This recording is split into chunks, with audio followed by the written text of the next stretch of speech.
तो क्या हाल चाल है सभी का? आज की न्यूज़ क्या थी, मतलब आज की अपडेट क्या थी कि जेकेएसएसबी का जो जेकेपीएसआई का सिलेबस है वो आउट हो चुका है, ठीक है। और सिलेबस में बहुत सारी ऐसी चीजें जो कि पहले से आपने बहुत पढ़ रखा होगा उसके बारे में, और थोड़ा बहुत रिलेट करता है यूपीएससी के सिलेबस के साथ।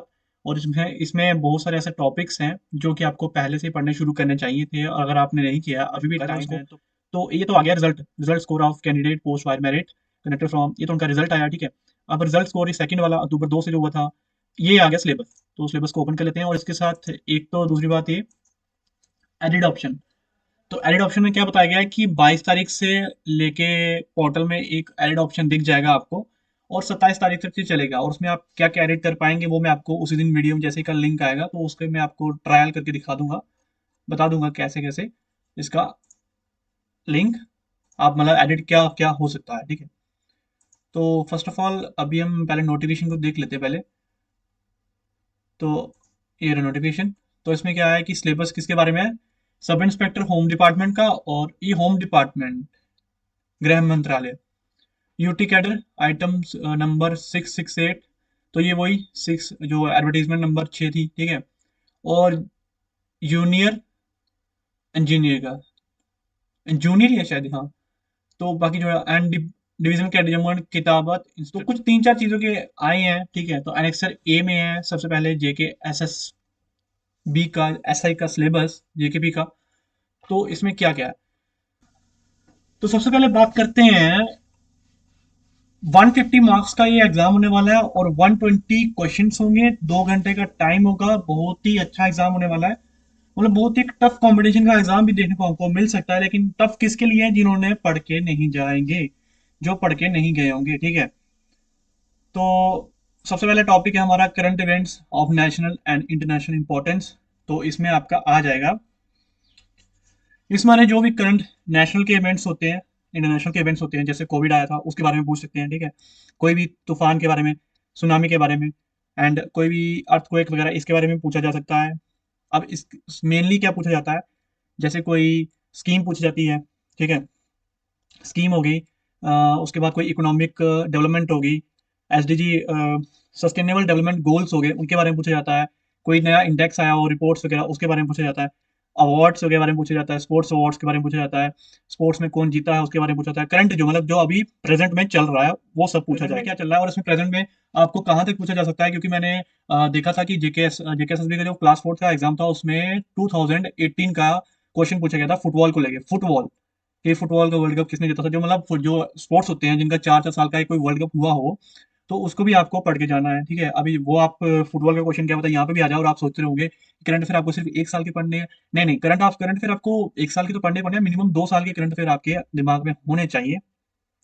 क्योंकि आपको एक नंबर, एक नंबर क्या चीज होती है, एक नंबर से आप पीछे रह सकते हो, और एक नंबर आपको कहीं ना कहीं से लेके आपको एक नंबर चाहिए चाहिए होता है, ठीक है। कभी कभी हम एक नंबर से पीछे रह जाते हैं, तो वो नंबर हमें ना खोना पाए, हम ना खो पाए।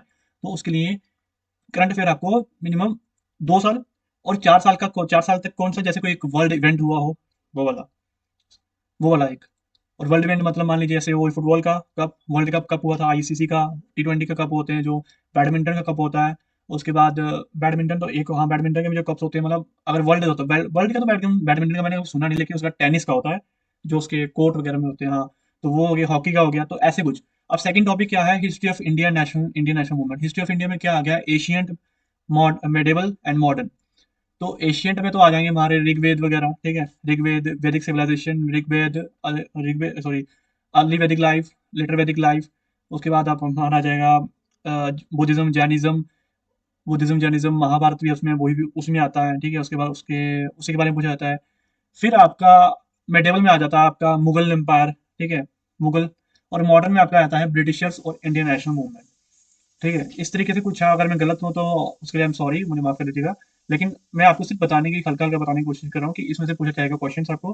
और इसके क्वेश्चन कैसे पूछे जाएंगे, तो मैं ऐसा सोच रहा हूँ कि हफ्ते हफ्ते भर में एक में वो लेके आ जाया करूंगा, एक एमसीक्यूज टाइप कुछ लेके आ जाया करूंगा। पढ़ा तो नहीं सकता क्योंकि पढ़ाना बहुत ज्यादा टाइम लगेगा, और मेरे को खुद भी पढ़ना है इसके लिए। तो हफ्ते में एक एमसीक्यूज लेके आएंगे जिसमें हम साथ में बैठ के सभी पढ़ेंगे, ठीक है। एमसीक्यूज क्वेश्चन ऐसे डिफिकल्ट डिफिकल्ट क्वेश्चन लेके आऊंगा, जो कि खुद खुद से, मतलब खुद से क्या कि ये नहीं कि कहीं से कॉपी किए हुए क्वेश्चन, वो नहीं। तो खुद से। और इंडियन वर्ल्ड ज्योग्राफी में क्या, तीसरा जो हमारा टॉपिक है इंडियन वर्ल्ड ज्योग्राफी, उसमें क्या हो जाएगा, फिजिक्स, सोशल एंड इकोनॉमिक।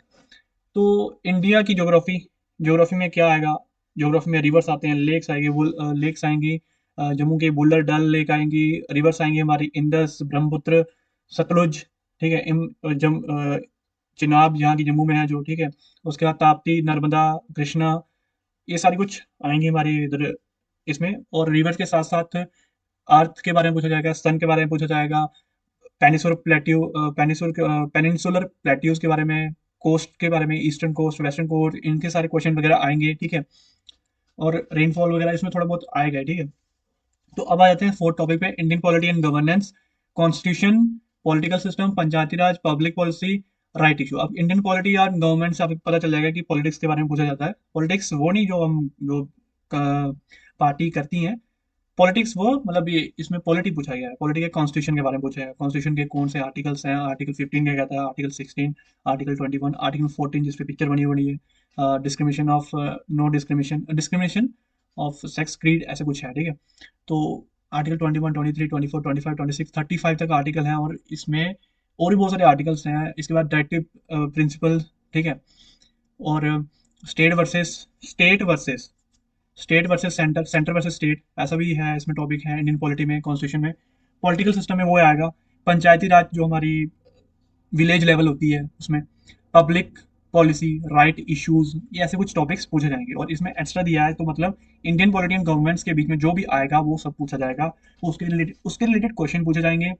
अब आ गया JNK reorganisation act 2019 and removal of difficulties order, adaptation order issued there under.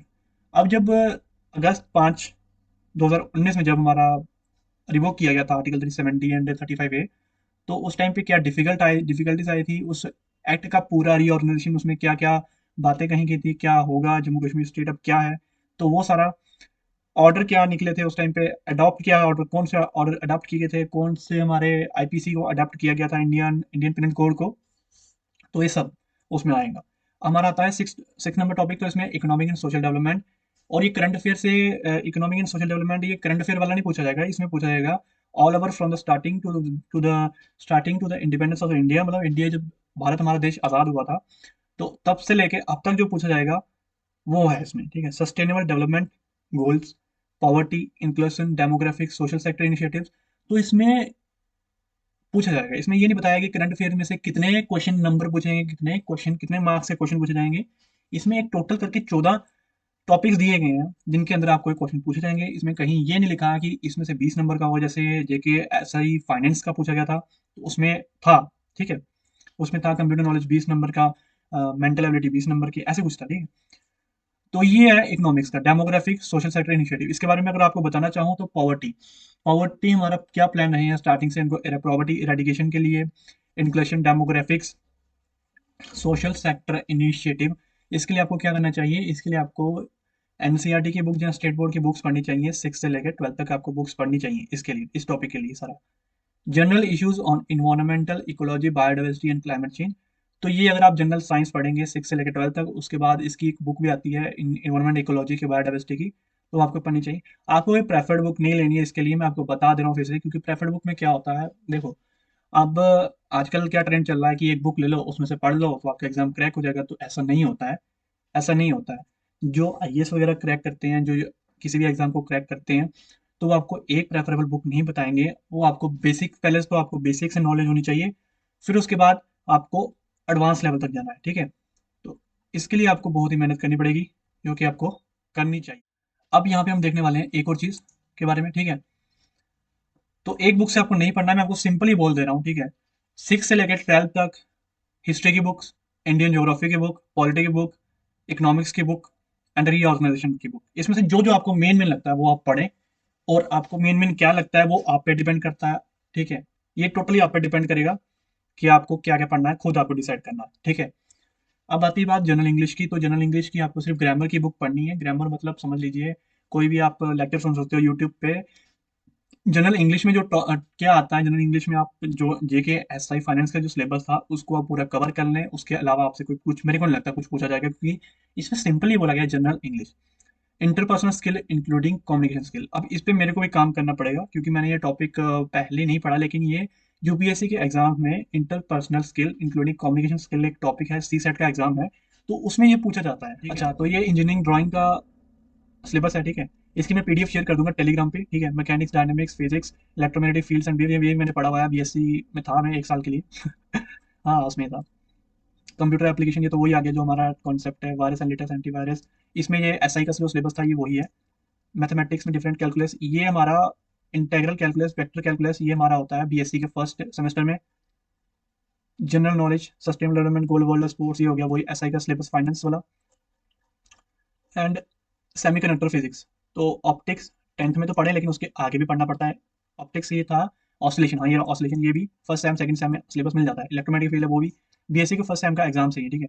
Mechanics है तो इंजीनियरिंग का, इंजीनियरिंग और इंजीनियरिंग ड्राइंग में यही टॉपिक्स वगैरह होते हैं।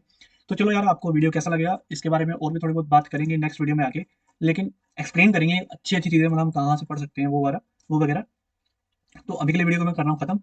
तो सिंपली बात है, 150 नंबर का एग्जाम होगा, 150 मार्क्स होंगे, 120 क्वेश्चन होंगे, 1.15 का लगा लो, ऐसे कुछ मार्क्स होंगे। ड्यूरेशन 2 घंटे की होगी। तो चलिए, बाय बाय बाय, मिलते हैं आपसे नेक्स्ट वीडियो में।